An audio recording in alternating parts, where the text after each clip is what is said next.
안녕하세요. 저는 현재 48살의 여성입니다. 경기도 외곽에 있는 한 펜션을 운영하고 있고요.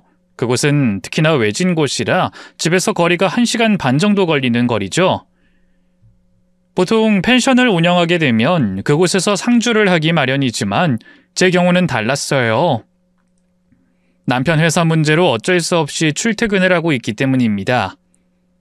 그러다 보니 바쁠 때는 아침 7시에 출근해서 거의 밤 10시 이후에 퇴근은 하는 날이 많았죠. 그렇게 집에 들어오면 12시, 그때부터 밀린 집안일까지 하면 새벽 2, 3시가 되는 날도 허다했네요. 당연히 잠도 많이 잘 수 없고 온몸엔 파스 냄새가 진동을 할 정도였어요.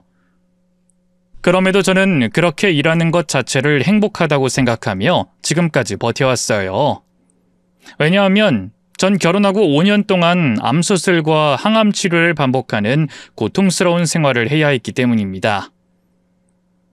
결혼하고 한 달이 채 지나지 않아서 암을 발견했고 신혼을 병원에서 보내게 된 거죠. 암이 유전이 되니 아이를 가질 계획은 접게 되었고 저는 남편에게 늘 미안해서 마음에 무거운 돌덩이를 올린 듯 살아야 했습니다. 그러다 보니 돈을 벌어 살림에 보태는 것 자체로 죄책감을 좀 덜어낼 수 있었던 거죠. 하지만 문제는 그걸 당연하게 여기는 시댁 식구들이었습니다. 특히나 시어머니는 늘 이런 식으로 말씀하셨어요. 까치 새끼도 부러진 다리 좀 고쳤다고 은혜를 갚는다는데 이 정도가 대수냐? 다리가 부러진 것도 아니고 그 무서운 암을 눈 감아줬는데 우리한테 더 잘해도 모자라지. 아니 내가 많은 걸 바라는 것도 아니고 지금까지 준 것에 딱 50만 원만 더 달라는 거잖아. 그것도 못해? 저도 할 수 있으면 드리고 싶어요. 하지만 집 대출금이며 저희 어머니한테 들어가는 돈까지 생각하면 지금 드리는 것도 충분히 많은 편이라. 그러니까 너희 엄마한테 주는 돈은 그렇게나 많은데 왜 그렇게 차별을 하냐 이거야. 입장 바꿔서 생각해봐라. 내 아들 영택인 신혼을 암 환자 치료하면서 보냈고 그 좋아하는 아이까지 낳지 못하게 됐어. 즉 네가 우리 집 대를 끊었다고 봐야 하는 건데 이 정도가 아까워? 아까운 게 아니라 어머님, 아까운 거지? 이제 좀 살만하니 은혜를 갚아야겠다는 생각이 안 드는 거 맞잖니? 아이고 기가 막혀. 그깟 푼돈 좀 번다고 유세란 유세를 이렇게 떨어서야 내 어디 서러워 살겠니? 양가 부모님에게 공평하게 돈을 드리지 않는다면 누구라도 불만이 있을 건 모르지 않습니다. 대부분 결혼한 자녀들은 한쪽에 치우치지 않으려고 노력한다는 것도 모르지 않고요. 하지만 저의 경우는 입장 자체가 달랐습니다. 애초에 펜션은 저희 아버지가 어머니에게 남긴 것이었기 때문이었죠.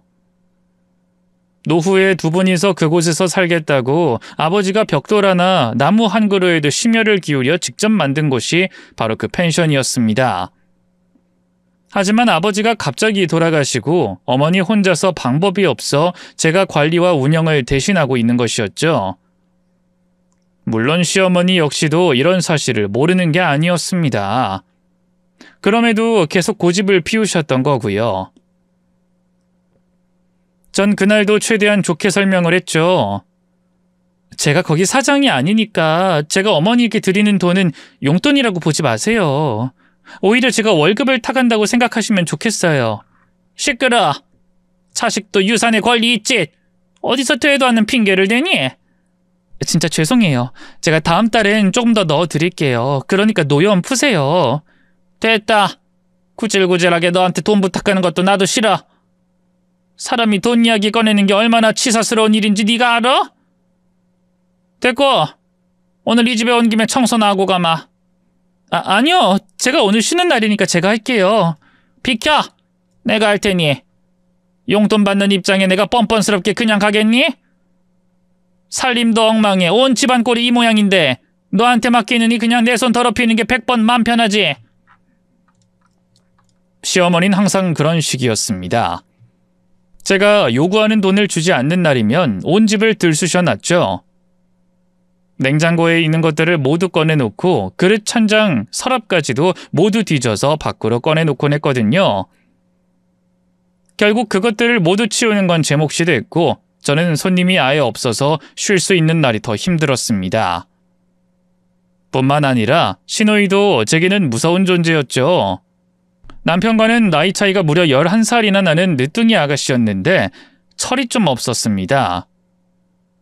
이전에는 시어머니처럼 용돈이나 요구하는 정도였는데 제가 펜션을 관리하면서부턴 다른 요구를 하더군요. 언니, 이번에 딱 한 번만. 이번엔 진짜 친구들이랑 간다니까요. 진짜 안 돼요. 아가씨가 저번에도 친구들이랑 온다고 했으면서 남자친구랑 왔다 갔잖아요. 어머님한테 혼나요. 저 그때도 얼마나 곤란했는지 모르는 거 아니시잖아요. 사람이 갑자기 일정이 바뀔 수 있는 거지. 친구들이 다 취소해서 어쩔 수 없이 그런 거거든요. 애초에 왜 CCTV를 보고 있어서 우리 오빠가 알게 만드냐고요. 제가 거기 상주하지 않으니까 그건 어쩔 수 없는 거예요. 변태도 아니고 왜 감시 카메라를 돌려봐요? 어쨌든 이번엔 안 그런다고요. 친구들한테 이미 말을 해놨는데 그럼 거짓말쟁이라도 되라는 거예요? 가족끼리 그 정도도 못하면 펜션을 왜 운영해? 제가 어려운 거 부탁했어요? 성수기라서 자리도 꽉 찼는데 갑자기 이러시면 저 곤란해요. 참 곤란할 게 많다. 내가 새언니였으면 무슨 수를 써서라도 해줬어요. 다른 방문객은 한 번 왔다가 가는 사람이지만 우린 가족인데 당연히 그 사람들을 빼더라도 날 끼워줘야죠. 저는 그 말에 한숨을 짧게 쉬고는 대답했습니다. 그럼 차라리 제가 돈을 드릴 테니까 다른 펜션 잡으시면 안 될까요? 안 된다고요? 친구들한테 예쁜 펜션인 거 다 말했고 사진까지 다 보여줬는데 어떻게 다른 집을 예약해요? 진짜 새언닌 도움이 안 돼. 모르겠고 저 무조건 갈 거예요. 1년 동안 많을 때는 30번도 더 넘게 친구들 혹은 남자와 함께 저희 펜션에 오곤 했어요. 돈도 일절 내지 않은 것은 가족이니 그럴 수 있다고 생각은 했지만 문제는 너무 더럽게 사용한다는 거였습니다. 한 번쯤 펜션에 방문해 보셨다면 대부분의 펜션 규정이 얼마나 까다로운지 아실 텐데요. 설거지를 해라, 방도 치워라, 쓰레기도 다 비우고 깨끗하게 해라 등등 놀러 간 곳인데도 일하러 간 것처럼 요구를 하는 것도 허다하죠. 저희도 역시 초반엔 그런 식으로 운영을 했었습니다. 하지만 어차피 제 손으로 다시 해야 하는 경우가 많아서 편안하게 놀다 가라는 식으로 쓰레기만 한쪽에 몰아놓고 퇴실하는 정도의 규칙만 정해놨던 거죠. 하지만 신우인 그것조차 하지 않았어요. 무엇보다 돌아가신 아버지가 가꾼 정원까지 엉망으로 만들었고 나뭇가지에 맥주캔을 달아놓고 가기도 했죠. 그래서 최대한 신우이가 저희 펜션에 오지 못하도록 했던 겁니다. 솔직히 말해서 몇 번은 거짓말도 했고요. 그런데 그것에 불만을 가진 신우이가 어느 날은 일을 벌였죠. 캡스라는 민간 업체에 보안을 맡겨뒀는데 그곳에서 새벽에 연락이 온 겁니다.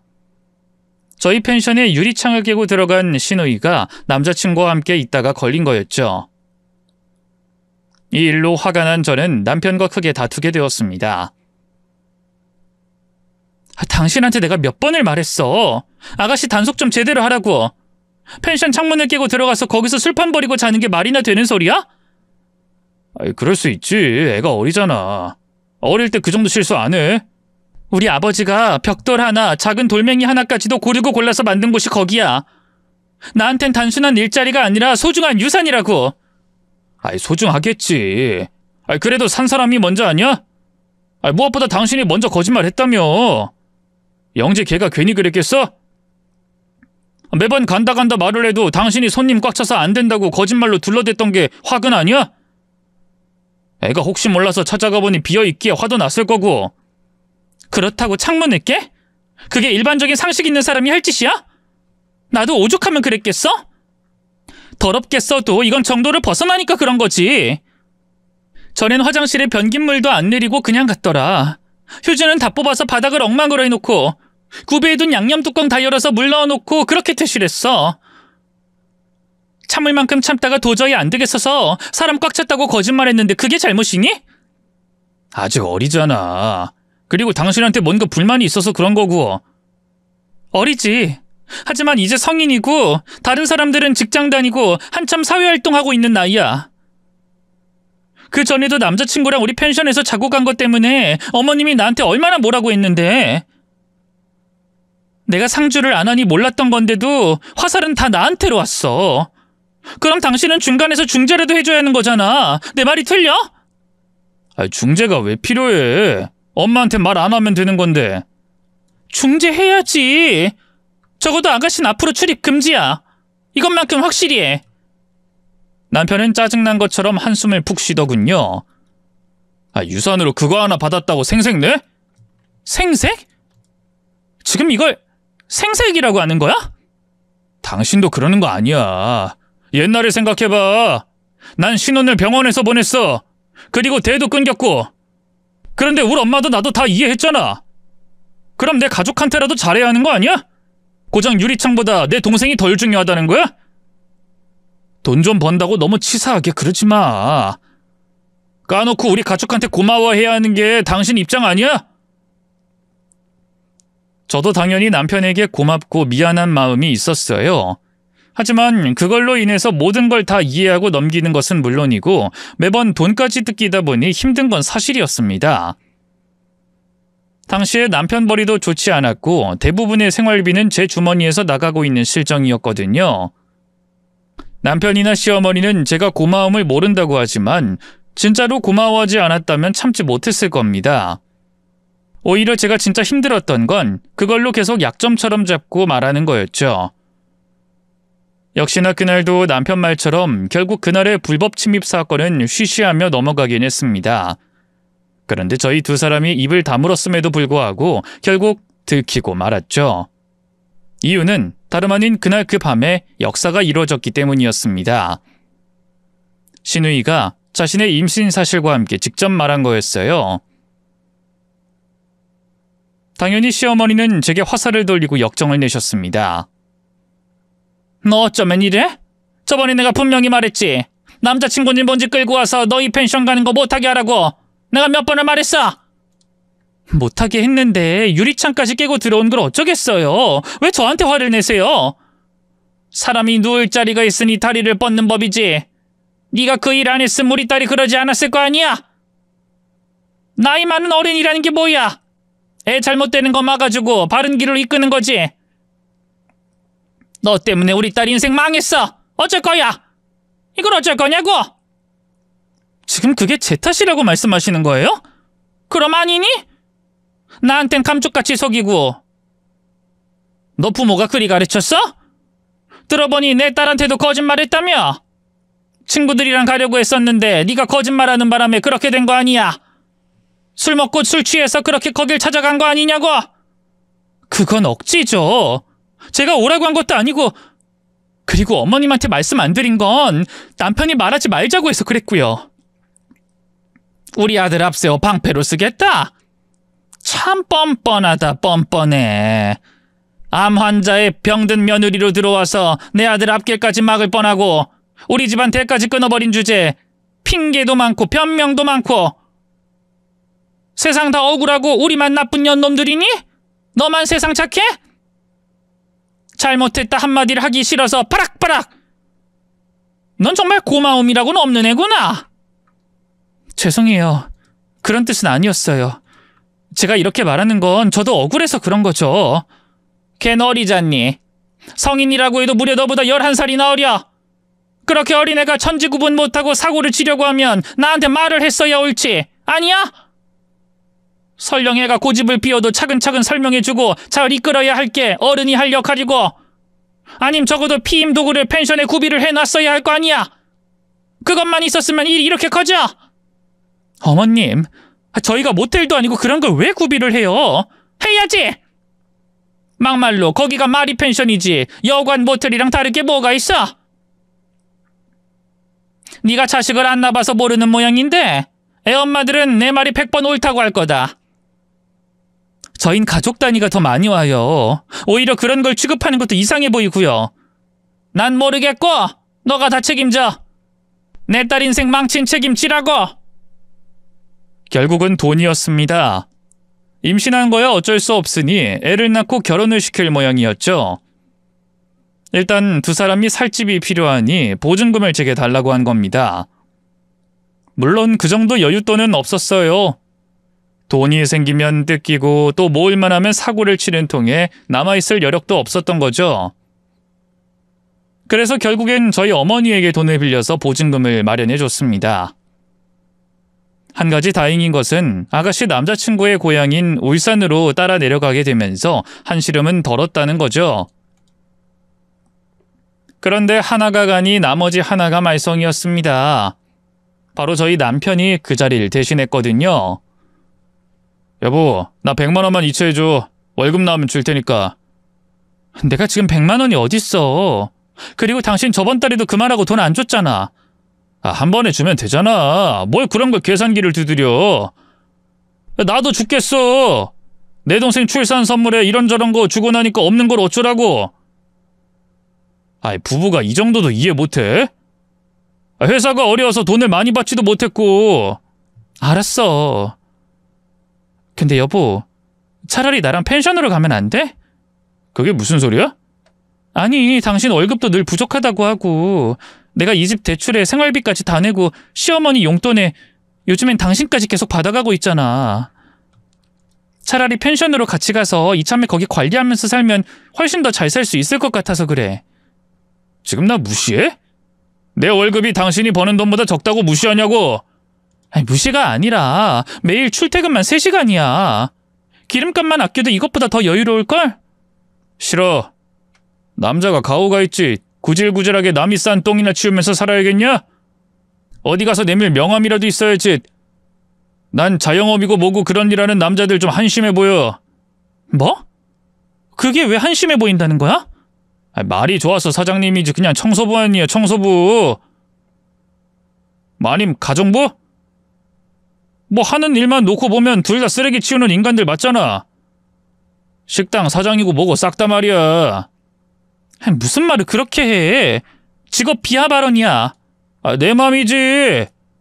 명함 하나 없이 쪽팔리게 무슨 사장이다 이러는 거 보면 그냥 인생 실패한 인간들처럼 느껴지는 걸 어쩌라고? 적어도 체인점 몇 軒 굴리면서 사람 써서 해야 사장 소리 들을 수 있는 거 아닌가? 구멍가게도 사장이고 시장에서 나물만 팔아도 사장 소리 듣는데 그게 무슨 자랑이라고. 저는 골치가 아파서 그냥 한숨 쉬고 말았습니다. 그래, 당신 생각이 그렇다는 건 뭐라고 안 할게. 하지만 생각은 좀 해봐. 적어도 지금보다는 돈 더 안정적으로 벌 수 있을 거야. 여보, 우리 돈은 없지만 쪽팔리게 살지 말자. 난 돈 대신 명예가 우선인 그런 사람이고 난 돈 욕심 같은 거 하나도 없어. 솔직히 말해서 그런 남편을 이해하진 못했습니다. 명예가 우선인 거 좋죠. 그리고 제가 돈을 우선하는 것도 그리 당당하다고 생각하지 않고요. 하지만 막상 돈돈거리는 건 시어머니나 남편이 저보다 더했습니다. 돈에 욕심 하나 없다면서 누구보다 돈을 필요로 했으니까 말이죠. 그래서 결국 저는 더 열심히 일을 해야 했습니다. 노력이라는 것도 해봤자 청소를 깨끗하게 하고 청결하게 만드는 게 전부였지만요. 저의 원칙상 손님들이 쓰고 나간 자리에는 모든 걸 다 치우고 세탁까지 바로바로 했습니다. 겉으로 깨끗하게 보인다고 그냥 두지 않았고 뭐든 다 새로 갈았죠. 그래서인지 펜션엔 보통 없는 단골 고객들이 많았습니다. 그중 한 고객님은 이런 말씀도 하셨죠. 제가 여기 주변에 다른 펜션도 몇 번 갔었어요. 근데 내가 집 먼지 알레르기가 있어서 들어서는 순간 알아요. 청소를 했는지 안 했는지. 근데 여긴 너무 깨끗해. 강아지가 동반되는 펜션인데도 침대 미치고 창틀이고 먼지 한 톨 없는 게 너무 신기하다니까요. 여기 청소하시는 분이 사장님이신 건가요? 아니면 청소하시는 분이 따로 있는 건가요? 대부분 제가요. 물론 성수기엔 따로 청소하는 사람을 단기로 쓰거든요. 대부분 나이가 좀 있고 꼼꼼하신 분들이요. 그래도 꼭 제 손은 한 번 더 거쳐요. 열 나오는 스팀 있죠? 그 청소기로 바닥도 다 소독해서 닦고요. 어머, 진짜 젊은 사람이 꼼꼼하시네. 실은 나 여기 힐링하러 가족들이랑 오잖아요. 일단 예쁘기도 하고 창문도 커다랗고 이번 휴가철에도 또 올게요. 기분 좋긴 했지만 장사가 잘 될수록 저는 점점 더 지쳐갔죠. 그래서 남편을 설득해 본 것인데 그마저도 거절을 하니 저는 다른 방법을 떠올렸습니다. 성숙이 한두 달만이라도 주말 부부로 지내자고 한 거죠. 남편은 의외로 괜찮다고 했지만 시어머니가 결사반대를 하시더군요. 이제 사람 많고 돈 좀 번다고 주말 부부? 그렇게 해서 이혼하는 사람들이 수두룩해. 내 주변에도 그렇게 하다가 결국 다 갈라섰고. 너 지금 이혼 준비하겠다는 말하는 거니? 절대 그런 거 아니에요. 그냥 바쁜 시즌에만 거기서 지내겠다는 말이고, 제가 너무 힘들어서 그래요. 몸으로 힘쓰는 일이다 보니 제 체력이... 돈은 벌어야 하잖아요. 이에 시어머니는 저를 잠깐 노려보시더니 물었죠.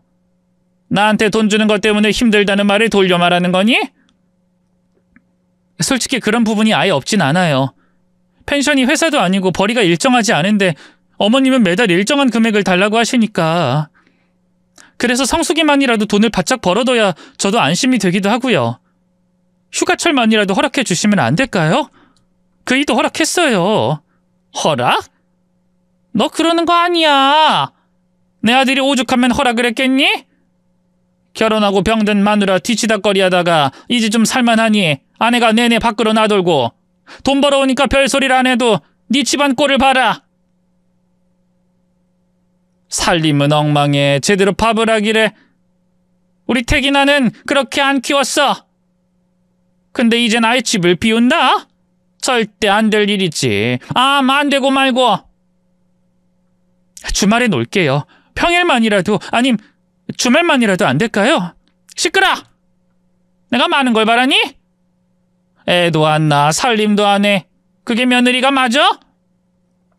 결혼한 여자가 맞아? 그럴 거면 결혼 말고 아예 따로 살았어야지. 아프다고 내 아들한테 피해준 건 싹 다 잊고 이제 와서 징징거리며 힘들다고?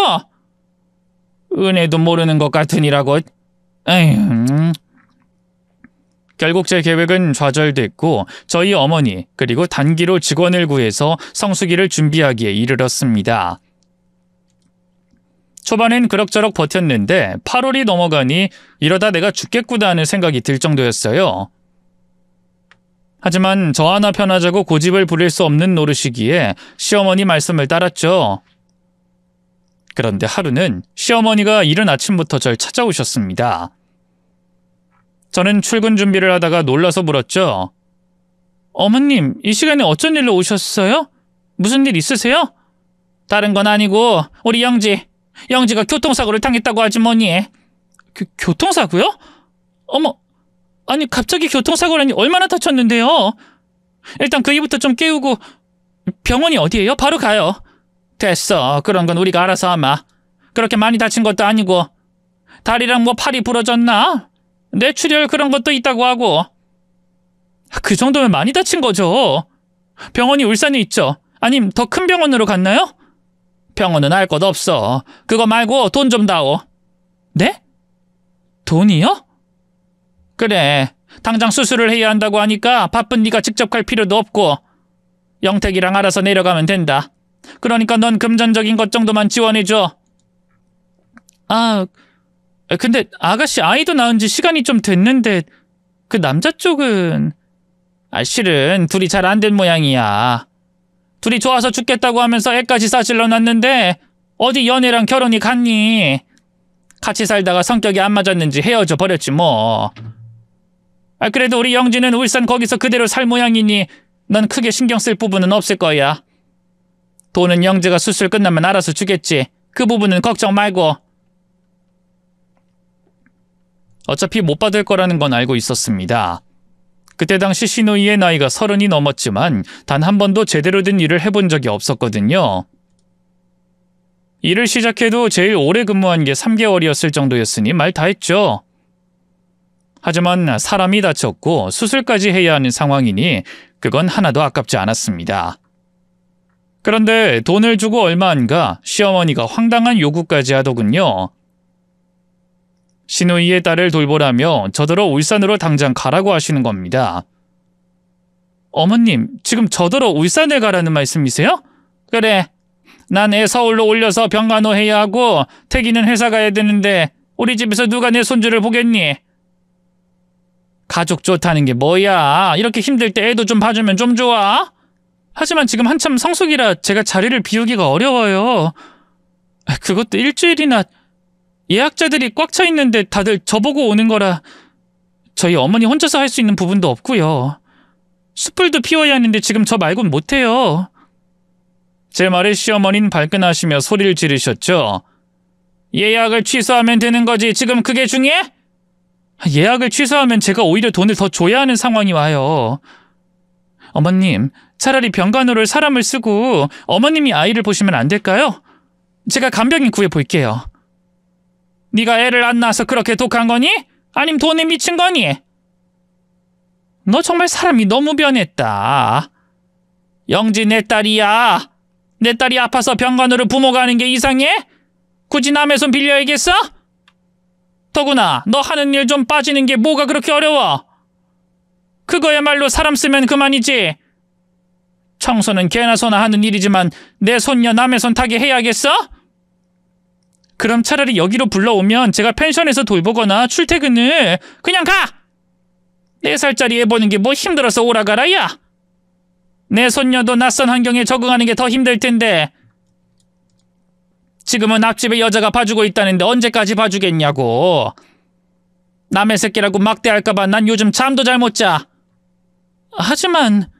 하지만은 얼어 죽을. 입장 바꿔서 네 엄마가 사고 났는데 내가 너한테 간병인 쓰고 뒤로 빠져 있으라고 하면 기분 어떨 것 같아?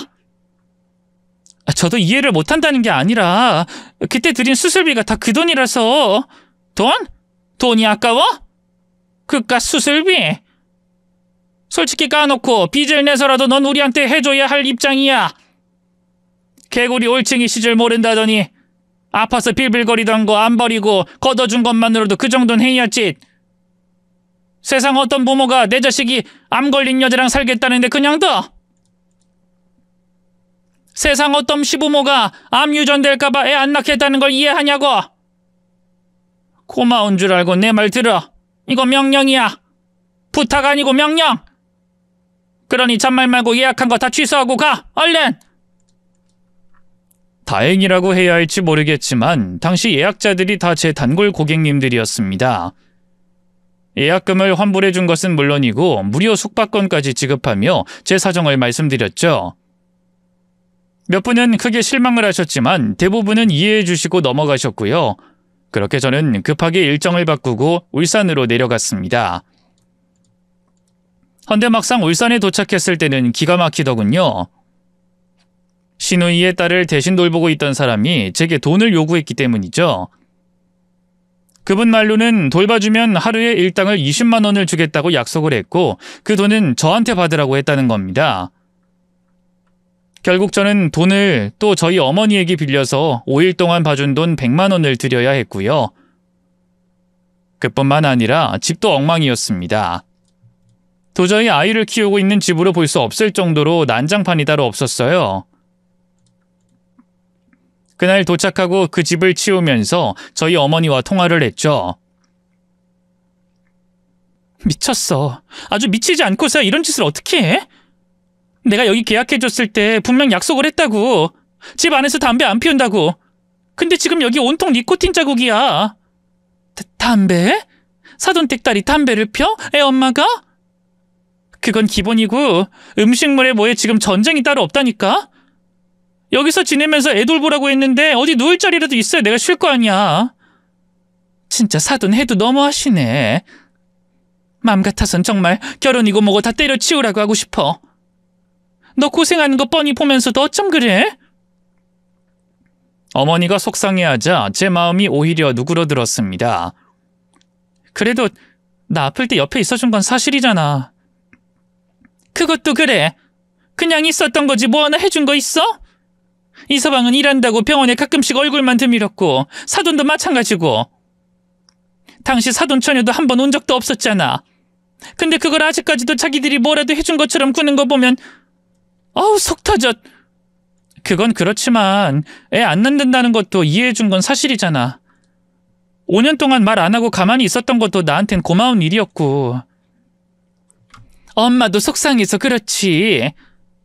일부러 아팠던 것도 아닌데 잠도 제대로 못 자는 널 굳이 그 먼 지방까지 내려보내는 게 말이 되는 소리야? 그 애는 괜찮고? 얌전하고 착한 것 같아. 좀 말라서 뭐라도 먹여야 될 것 같고. 에휴, 이래서 애는 아무나 낳는 거 아니지. 이왕 갔으니까 펜션 일은 너무 걱정 말고 내가 가끔 가서 들여다볼 테니까 거기 있는 김에 쉬엄쉬엄 해. 또 결벽증 도져서 여기저기 치운다고 몸살 앓지 말고, 어? 알겠어. 고마워, 엄마. 말은 알겠다고 했지만 그 집을 치우는 것만 장작 10시간이 걸렸습니다. 가장 큰 종량제 사이즈 기준으로 7봉투가 나왔고 음식물 쓰레기는 5번을 날라야 했을 정도였죠. 가장 급한 아이 옷을 다 세탁하고 이불과 수건, 커튼은 싹 다 걷어서 세탁소에 맡겼고요. 제가 도착한 바로 다음 날은 방역업체를 불러서 벌레를 퇴치했고 나간 김에 공기청정기까지 구매를 해놨더니 좀 살만해졌습니다.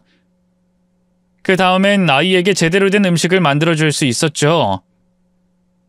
당연히 그곳에서 이틀 동안 제대로 쉬진 못했습니다. 이제 좀 쉬어볼까 하던 차에 저희 어머니에게 연락이 왔죠. 엄마 무슨 일이야? 너무 급한 일이라서 그래. 순간 저는 정신을 차리고 일어나서 앉았어요. 왜? 엄마 어디 다쳤어? 왜? 뭐 때문에? 그게 아니야. 사실 어젯밤에 감시 카메라 보는데 작동을 안 하더라고.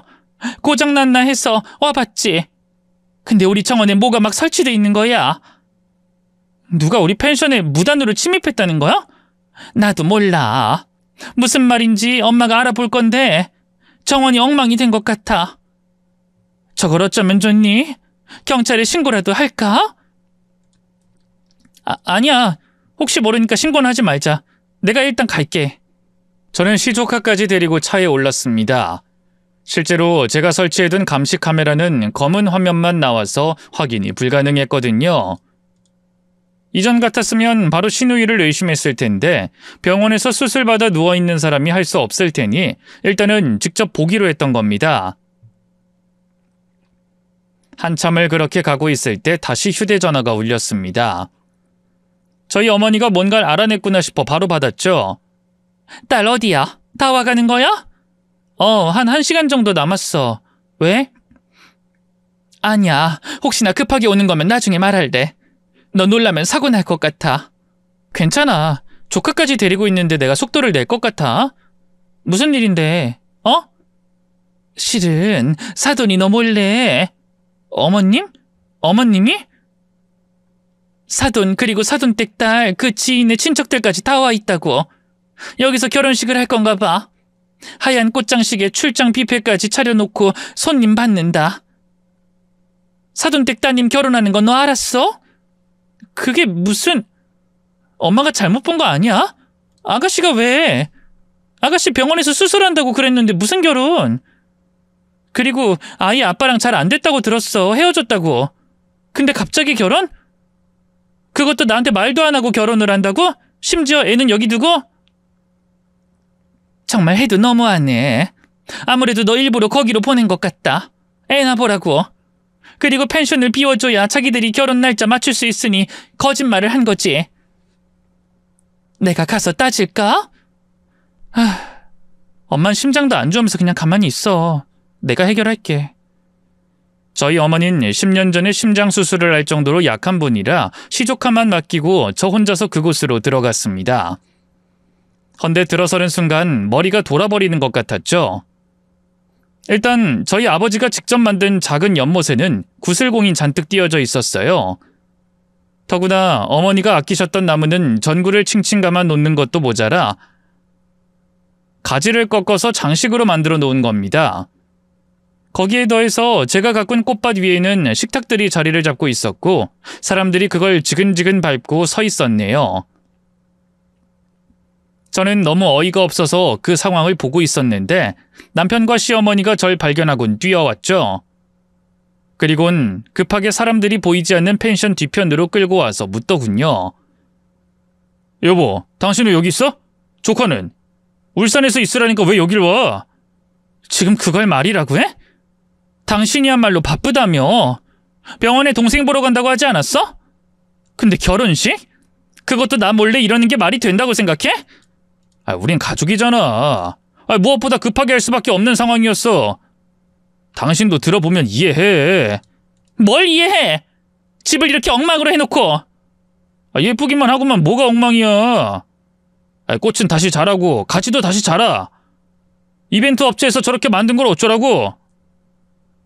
그리고 내 동생도 제대로 결혼은 해야 할 거 아니야. 시어머니 역시 그 말을 듣곤 거들더군요. 그래, 너도 좀 이해하고 넘겨. 집이 중요해? 산 사람이 중하지? 우리가 오죽했으면 너한테 말을 못했겠어. 성숙이라고 눈이 돌아서 우리한테 안 빌려줄 게 뻔하니 그렇지. 어머님, 이건 아니죠. 이게 유리창 깨고 들어온 아가씨랑 다를 게 뭐예요? 거기다 교통사고라고 거짓말까지 하고 돈 받아가셨잖아요. 그건 뭔데요? 제가 묻자 시어머니는 흠하며 목을 가다듬더니 짜증난 듯 한숨을 쉬셨죠. 그래, 좀 받았다. 내 딸 결혼하는데 보탰어. 그럼 저 어린애를 그냥 둬? 친아빠도 떠난 마당에 자기 좋다는 남자 생겼으면 보내야 될 거 아니야. 우리 딸 임신했어. 그래서 그랬다고. 임신이요? 지금 낳은 아이도 제대로 못 보는데 임신을 또 해요? 제 말에 시어머니는 갑자기 주변을 보더니 조용하라며 낮게 윽박을 질렀습니다. 남편이 그때 설명을 해줬는데 대충 이전에 낳은 아이에 대한 걸 상대 남자가 모른다는 말이었어요. 혼인신고도 하지 않고 같이 살기만 했으니 서류상으로 아무런 문제가 없다면서 제게 비밀을 엄수하라고 하는 겁니다. 저는 당연히 어이가 없었죠. 이미 태어난 아이를 없는 아이로 한다는 게 말이 안 되는 일이니까요. 제가 그렇게 따지자 시어머니는 이렇게 말했습니다. 이왕 이렇게 된 거 너희가 키우면 되지 않니? 어차피 애 하나도 안 낳을 참이었잖아. 겸사겸사 우리 딸 미래도 밝혀주고 너희한테도 거저 애가 생긴 거나 다름없잖아. 아니야? 내가 거기까지 다 보고 너 울산 내려보낸 거야. 그래야 미리미리 정도 들지. 말이 되는 소리라세요. 말이 왜 안 돼? 양심이 있어야지. 우리 집안 대가 왜 끊어졌는데? 빌어먹을 암 같은 질병이나 걸리는 너 때문이잖아. 다른 집 시어머니 같았으면 진작에 너 내쳤어. 하지만 난 그거 다 이해했고 내 아들도 너 아픈 거 아니까 그냥 접어줬잖니. 그럼 너도 지고 들어와야지. 아직까지도 그 말씀만 하시는 거예요? 저요, 그것 때문에 평생을 죄인처럼 살았어요. 저 결혼하고 5년 아팠던 것 때문에 10년을 이렇게 살았다고요. 돈 달라는 거 다 드렸고 해달라는 것도 다 드렸어요. 근데 어쩜 그걸로 또 약점을 잡으세요? 더구나 아이한테도 못할 짓이잖아요. 아이 엄마가 멀쩡하게 살아있는데 애를 숨기다뇨. 조용 못해? 어디서 입 다물어. 사람들 들어. 이제 곧 시작할 거니까 넌 모르는 척해. 그리고 미안한 걸 알면 너랑 태기 딸로 키우면 되는 거야. 시어머니가 더는 듣지 않겠다는 듯 한복 치맛단을 추스르며 그 자리를 떠나더군요. 그러자 남편이 제 등을 밀면서 얼른 여기서 나가라고 하는 겁니다. 저는 짜증을 내며 손을 뿌리쳤죠. 여보, 당신도 알았지? 알면서 나 속인 거지? 그래, 알았어. 그게 왜? 내 동생 딸이야. 애 하나 키우는 게 뭐가 힘들어?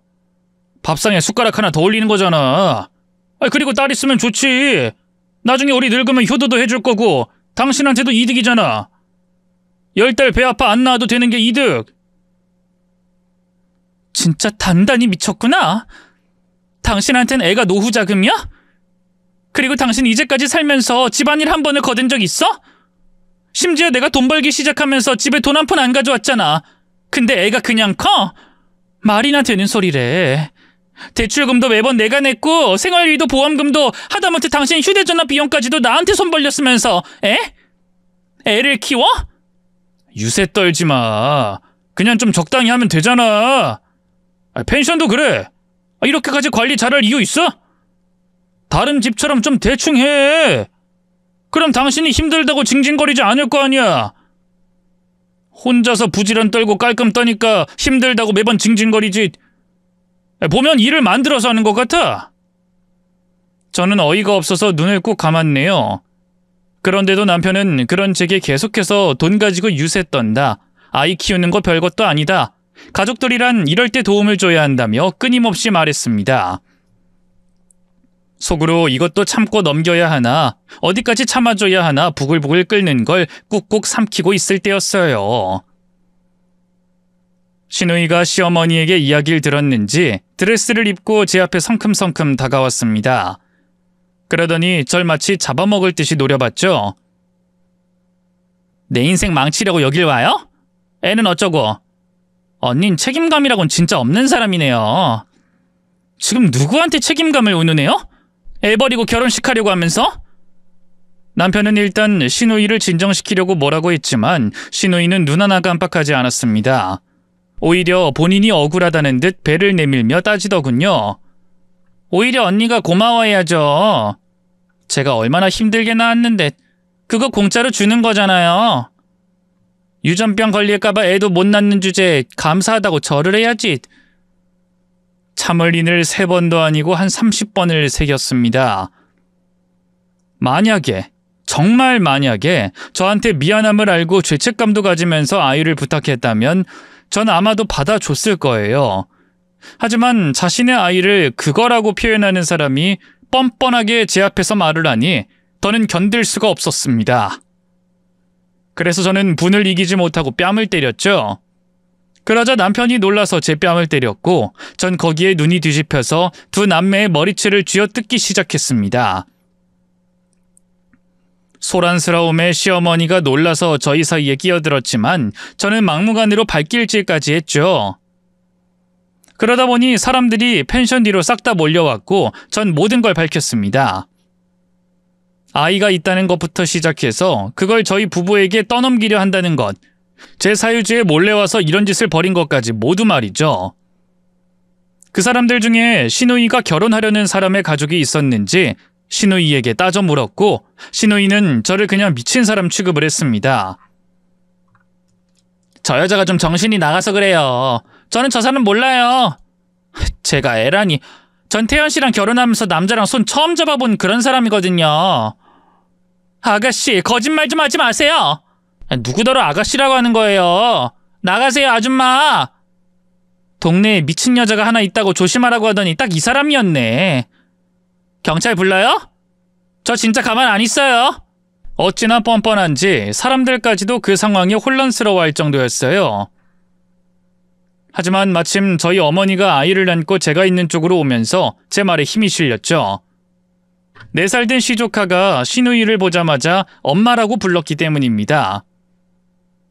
결국 시누이와 결혼을 하려던 남자는 나비 넥타이를 시누이의 얼굴에 던지며 떠났고 자연스럽게 결혼식장에 온 사람들은 축의금을 회수해서 가기 시작했어요.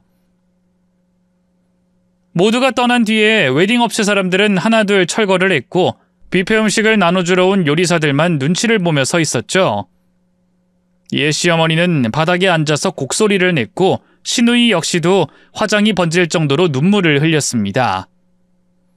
그러자 남편이 짜증이 났는지 제게 소리를 지르더군요. 당신 참 못났다. 가족 허물을 꼭 벗겨야 하냐? 그냥 좀 넘어갔어야지. 애가 어려서 말실수를 좀 한 건 알겠어. 근데 결혼식 날에 뺨 때리고 머리채 잡고 그런 말을 짓거려? 사람이 어쩌면 그렇게 독해? 암 걸리고 나오면 다들 그렇게 독종으로 변해? 은혜도 모르고? 말 잘했네. 그놈의 은혜. 야, 나 갚을 만큼 충분히 갚았어. 야? 지금 나한테 야라고 했어? 너랑 나랑 동갑인데 야자소리 못해? 그리고 이젠 나도 더는 안 참아. 우리 아버지가 남긴 펜션을 모텔로 쓰는 아가씨나 야외 결혼식장으로 쓰려고 거짓말한 어머님이나 매번 그놈의 은혜 갚으라는 것도 지겨워. 내가 무슨 은혜를 그렇게 받았니? 너 나한테 병간호 했어? 아님 병원비라도 냈어? 우리 엄마가 다 했어. 우리 아빠가 돌아가시기 전에 돈 다 줬고. 아니, 난 애도 못 낳고 대도 끊겼고 오히려 좋아했잖아. 찬성했잖아. 너 애 싫어하는 거 내가 모를 줄 알아? 근데도 난 참았어. 그래도 별말 안 하고 이혼하자 안 한 것만으로도 고마워서. 하지만 이건 선 넘었지. 에? 키우고 싶으면 얼마든지 키워. 근데 난 빠질게. 그렇게 연민 넘치는 너희 집 식구랑 해봐. 지금 그게 무슨 말이야? 이혼할 거라고. 이혼한다고 너랑. 남편은 놀라서 입을 벌렸는데 시누이는 얼른 이혼하라고 소리를 꽥 질렀고 시어머니 역시 마찬가지였습니다. 하지만 남편만은 손발을 부들부들 떨고 있었죠. 이전처럼 제게 따지지도 못했고 은혜를 모른다며 소리를 지르지도 않았고요. 그걸 본 시어머니가 끼어들었죠. 이혼해! 싹 다 이혼해서 재산 분할 받으라고! 근데 남편이 그런 시어머니에게 소리를 질렀습니다. 엄만 좀 가만히 있어! 너 왜 화를 내? 제가 먼저 하자고 하잖아! 결혼 15년이면 재산 분할 받아! 그럼 너도 새 출발해! 병 있는 애랑 결혼해서 살 생각한 것 자체가 잘못이야. 지금이야 완치됐다지만 재발하면 집안 살림 거덜낸 년이야 저게. 암은 가족을 죽이는 병이란 말도 못 들었어? 닥치라고! 내가 조용히 하라고 했잖아!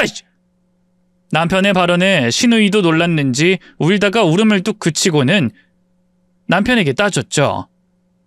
엄마한테 그게 무슨 말버릇이야? 오빠 미쳤어? 저런 년이랑 이혼 왜 못하는데? 애가 있는 것도 아니고 오빠 매번 이혼하고 싶다고 노래 불렀잖아. 이 미친년이 지금 누구 앞이라고 헛소리래. 내가 언제?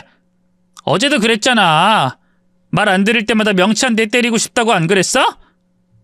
그때 남편은 시누이의 뺨을 때렸습니다. 정말이지 퍽 하는 소리가 들릴 정도로 말이에요. 그러더니 남편이 대뜸 제 앞에 무릎을 꿇는 겁니다. 여보, 영지 말은 믿지 마. 나 정말 그런 적 없어. 그러니까 이혼은 하지 말자. 내가 엄마랑 내 동생 단속할게. 잘할게. 그리고 당신이 원하면 펜션 관리도 같이 해. 예전부터 그러고 싶었다며. 당연히 애도 우리가 안 볼 거고. 난 당신 없으면 정말 아무것도 아니야.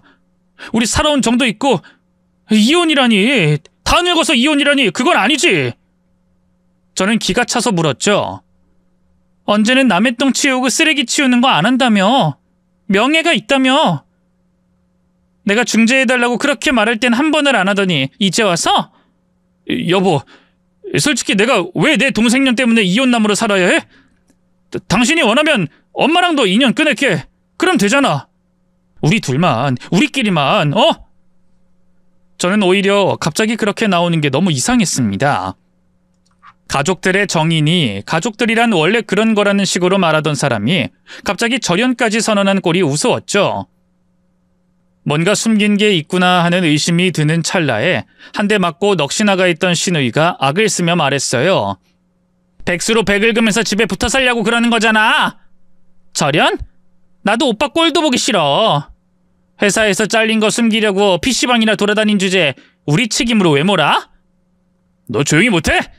내 말 맞잖아. 왜? 더 말이죠? 남편은 무려 5년 동안 백수로 있었다고 하더군요. 제가 집에 있을 때는 출근한 척 PC방에서 하루 종일 게임을 했고 제가 일을 나가는 날은 집에서 버텼다고 합니다. 당연히 저에게 생활비를 줄 수도 없었으면서 뻔뻔하게 시누이에게 용돈을 줬다는 식으로 거짓말해왔던 거였고요. 다만 저를 속이기 위해서 입은 맞춰야 하니 시누이에게만 비밀을 밝히게 된 거죠. 하지만 더 충격적인 건 오로지 본인이 편하고 싶어서 제가 그렇게 힘들어하는데도 이사까지 거부했다는 거였습니다. 명예니 뭐니 하면서 제가 고생하는 걸 알면서도 말이죠. 그런데 그 와중에도 시어머니만큼은 이혼을 하라고 계속 종용을 하더군요. 알고 보니 제가 운영했던 펜션도 나눌 수 있을 거라고 착각을 했던 거였고 저희가 살던 아파트 역시도 반으로 가르려고 했던 겁니다. 그것만 받으면 잘 살 수 있다는 시어머니에게 남편은 소리를 질렀죠. 모르면 가만히 있으라니까 왜 자꾸 나서. 아들 인생 망치고 싶어? 이 펜션은 애초에 이 사람 명의 아니야. 유산은 재산 분할 대상도 아니고. 그리고 그 아파트는 이 사람이 결혼하기 전에 당첨된 거란 말이야. 난 대출금도 한 번을 낸 적이 없었고 더구나 이혼하면 영지도 그 보증금 빼야 돼. 알긴 알아. 그래도 털면 뭐든 안 나오겠어? 엄마가 다 썼잖아. 빌어먹을 엄마랑 영지 밑으로 이 사람 돈 다 갔잖아. 이제 어쩔 거야? 이제 앞으로 우리 식구 어쩔 거냐고? 그러게 내가 이러지 말자고 했지. 엄마가 괜찮다고 상관없다고 진행할 때 내가 아예 인연을 끊었어야 했어. 이씨. 너 지금 말 다 했어? 지가 무능해서 회사 잘린 주지 뭐? 시댁 식구들은 이내 목에 핏대를 세우고 멱살까지 잡으며 누가 더 잘못했는지 싸우기 시작했습니다. 저는 그런 모습에 질려서 경찰을 불렀고 그들을 모두 내쫓았죠.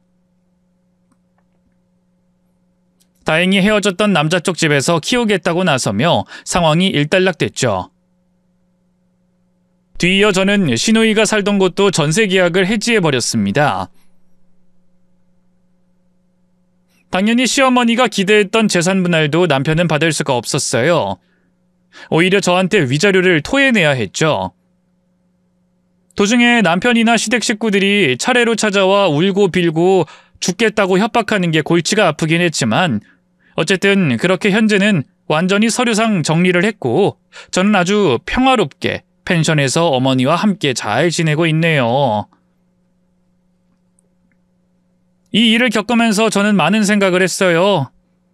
누구도 혼자선 살 수 없고 저 역시 많은 이들의 손에 이끌려 여기까지 왔죠. 그래서 진심으로 고마웠습니다. 그 손길 하나하나가. 하지만 그 고마움을 당연한 빚으로 받아들이는 사람들을 오랜 시간 겪었고 은혜를 강요하고 갚으라며 죄인 취급하는 사람들을 마주하며 이제야 확실히 알게 됐네요. 고마움은 선물이 되어야지 청구서가 되어선 안 된다는 것이죠. 드디어 긴 소란이 지나가고 이제야 마음에 바람이 듭니다. 한때는 얽히고 설킨 정이었지만 지금은 조용히 놓아줄 수 있게 되었네요. 앞으로 남은 인생 더 잘 살 수 있겠죠? 지금까지 제 하소연 들어주셔서 너무 고맙고 끝까지 들어주신 분들을 위해서도 기도할게요. 그저 매일을 무탈하게 좋아하는 것들과 좋아하는 사람들 사이에서 행복하시게. 모두 감사합니다.